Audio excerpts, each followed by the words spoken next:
Bom dia, me chamo Luiz Mariano e venho dissertar sobre o tema da repartição de competências, tema esse que está dentro da matéria de Direito Constitucional 3, ministrada pela professora Maria Tereza Casadei.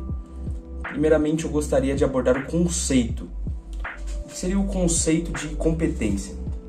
A apostila fornecida pela professora Maria Tereza Casadei diz que é a faculdade juridicamente atribuída a uma entidade, ou seja, competência é uma função delegada. Digamos que eu seja um gerente de uma loja. A minha função delegada é gerenciar aquele estabelecimento, assim como os outros funcionários também têm funções delegadas que são intrinsecamente importantes para a loja. Além disso, para repartir essas competências, necessita-se de um sistema para que a logística seja facilitada. Por isso existe o princípio orientador da repartição de competências, que diz que as competências têm que ser repartidas por interesse. Tudo aquilo de interesse nacional pertence à União. Tudo aquilo de interesse regional pertence aos estados. E tudo aquilo de interesse local aos municípios.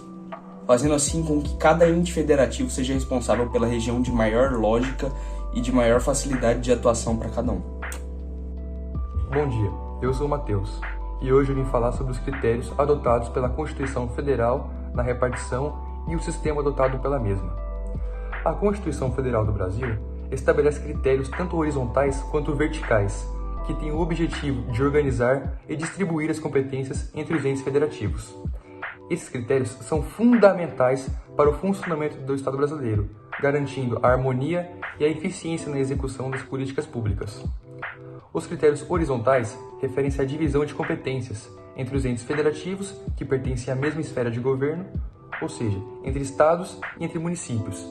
Essa repartição busca estabelecer uma distribuição equilibrada de responsabilidades e atribuições, evitando assim a concentração excessiva de poder em cada ente federativo. Por outro lado, os critérios verticais referem-se à divisão de competências entre as diferentes esferas de governo, ou seja, entre a União, os estados, Distrito Federal e os municípios. Essa repartição vertical busca estabelecer um equilíbrio de responsabilidades e atribuições, levando em consideração a complexidade e a natureza das atividades a serem desenvolvidas, bem como a capacidade financeira e administrativa de cada ente federativo. E os critérios adotados pela Constituição têm como base princípios fundamentais, tais como a autonomia dos entes federativos, a busca pelo interesse público e a eficiência na prestação de serviços.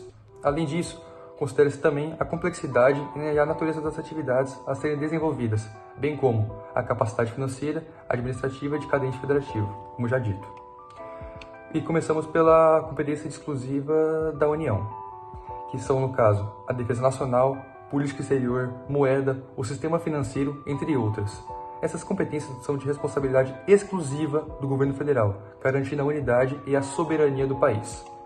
As competências dos estados abrangem áreas como administração judiciária, a organização dos serviços públicos de interesse local e regional, a segurança pública, a organização e o funcionamento dos órgãos, entre outras. As competências dos municípios, que seria, no caso, a prestação de serviços públicos de interesse exclusivamente municipal, como a educação infantil, o transporte público local, o saneamento básico e o ordenamento territorial, entre outras. Em suma, os critérios adotados pela Constituição Federal na repartição de competências têm como objetivo principal promover a descentralização administrativa e garantir a eficiência na prestação dos serviços. Obrigado.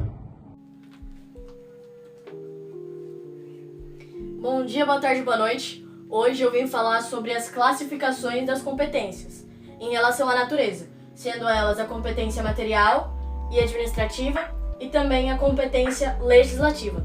Para começar, é necessário citar sobre o artigo 21 da nossa Constituição Federal, que fala sobre as competências da União, que seria declarar guerras, assegurar defesa nacional, emitir moeda, decretar estado de sítio e várias outras. Temos no artigo 30 da nossa Constituição Federal o inciso 3 e o inciso 9. No inciso 3, ele fala sobre instituir e arrecadar tributos de sua competência, aplicar as rendas sem obrigatoriedade de prestar contas e também publicar balancetes. No inciso 9, nós temos a proteção do patrimônio histórico-cultural local. No artigo 23 da nossa Constituição Federal, nós temos falando sobre as competências em comum da União, dos Estados, do Distrito Federal e também dos municípios. Agora, passando para a competência legislativa. Temos o artigo 22 e 24 da nossa Constituição Federal, que fala sobre a União. O artigo 22 fala as competências privadas da União e o artigo 24 fala as competências da União, dos Estados e do Distrito Federal, sendo alguma delas produção e consumo, orçamento, juntas comerciais e proteção à infância e juventude, dentre várias outras competências. Temos também o artigo 24 e 25 do parágrafo 1º, que fala dos estados, a competência legislativa remanescente a eles. Temos também, e agora para finalizar, sobre os municípios. Eles possuem competência legislativa sobre assuntos de interesse local e suplementar à legislação federal e estadual. Obrigada. Olá, meu nome é Eduarda, eu estou no 3º semestre da turma C e eu gostaria de começar a falar para vocês aqui sobre a classificação das competências, em relação à sua forma. Quando nós vemos esse assunto, então, nós temos que perceber que além da clássica divisão, entre as classificações administrativa e legislativa, nós temos também a diferença da classificação referente à sua forma, que é o que nós vamos ver hoje. E nós temos vários tipos de classificação referente à sua forma, que são diferentes formas. Nós temos, por exemplo, a competência expressa ou enumerada, a competência reservada ou remanescente, competência residual e as competências implícitas, resultantes, inerentes e decorrentes. Nós vamos falar sobre cada uma delas agora. Começando então sobre a competência expressa ou enumerada, ela ocorre quando a Constituição estabelece a competência a determinado ente, de forma explícita, e ela está presente, como por exemplo, nos artigos 21 e 22 da Constituição Federal. Então aí a gente passa para a próxima, que é a competência reservada ou remanescente, que ela compreende as matérias não expressas ou enumeradas no rol de competências dos entes federados.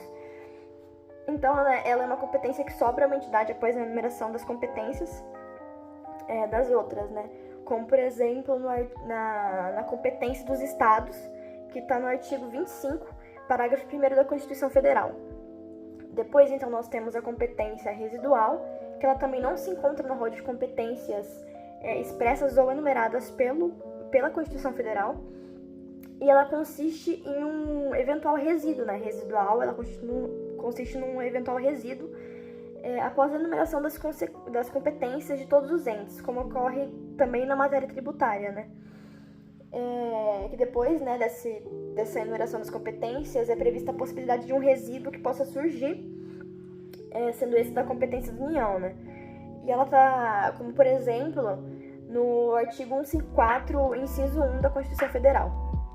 Por fim, então, nós temos a competência implícita, como está falando, ela é implícita, porque ela não está expressa, ela não está expressa, então ela é implícita, uma vez que ela decorre de prática ou atos, a prática de atos ou atividades necessárias ao exercício dos poderes expressos, Então, com isso eu finalizo aqui. Todos esses foram os tipos da classificação referentes à sua forma. Eu passo a palavra então para a próxima colega que for falar. E espero ter sanado as dúvidas de vocês, espero que vocês tenham entendido. Muito obrigada pela atenção.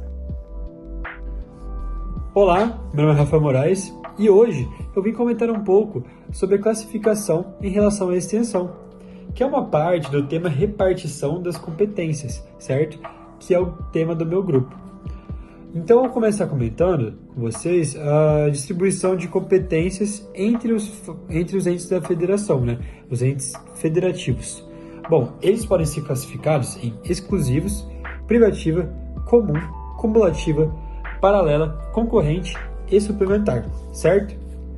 Na competência exclusiva, não é permitida a delegação ou competência suplementar, tá bom? Já a competência privativa é permitida a delegação em questões específicas e admite a competência suplementar, certo?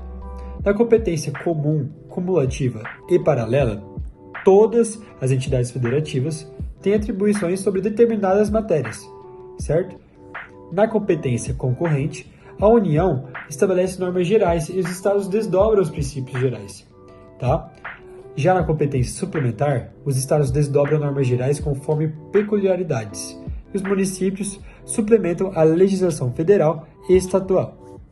Bom, não há hierarquia entre leis editadas pelos entes da federação em assuntos de competência exclusiva, mas competências concorrentes prevalece a hierarquia superior da União, tá bom? Muito obrigado, essa foi minha parte, e é isso.